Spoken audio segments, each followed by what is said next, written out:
Hello friends, welcome back to RA-4 Hematology. In this chapter, we will discuss anemia in CKD, the pathophysiology and treatment strategies.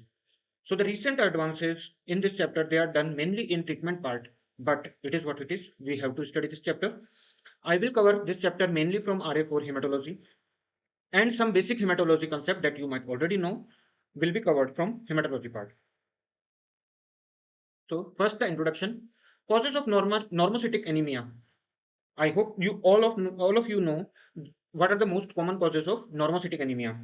These can be endocrinal deficiency, renal insufficiency, hemolytic or post-hemorrhagic anemia, anemia of chronic disease, and hypersplenism. Now, what happens in case of chronic kidney disease? Anemia is one of the common manifestation of chronic kidney disease.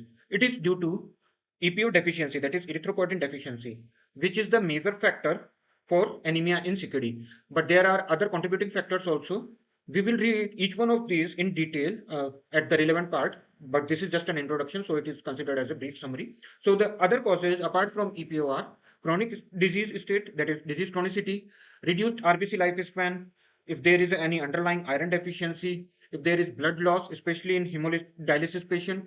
So all of these things might lead to anemia in chronic kidney disease. So this anemia in chronic kidney disease patient, it worsens the quality of life and it increases their morbidity and mortality.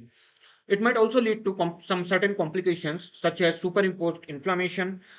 Might be progressive LVH, that is left ventricular hypertrophy. There can be increased risk of MI, that is myocardial infarction, or worse cardiac outcomes.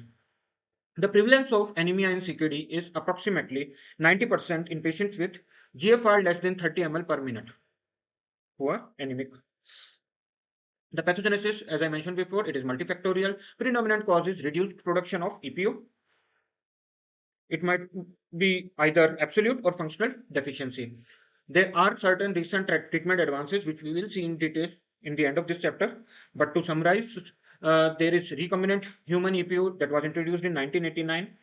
It was a therapeutic landmark. The mixed result were obtained on erythropoiesis stimulating agent, which are in short, which are written as ESA. These were given to achieve normal hemoglobin levels, but the results were not that great.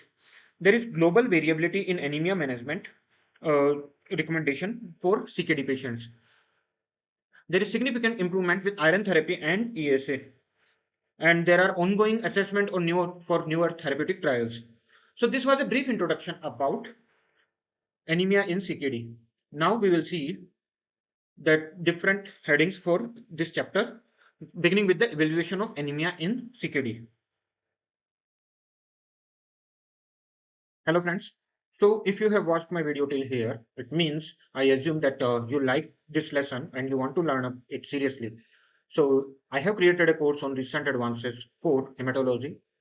I would like you to check out that course where I have discussed all chapters in detail using different books, and I have written notes in a simplified way. Link would be in the description. Please do check it out. Thank you.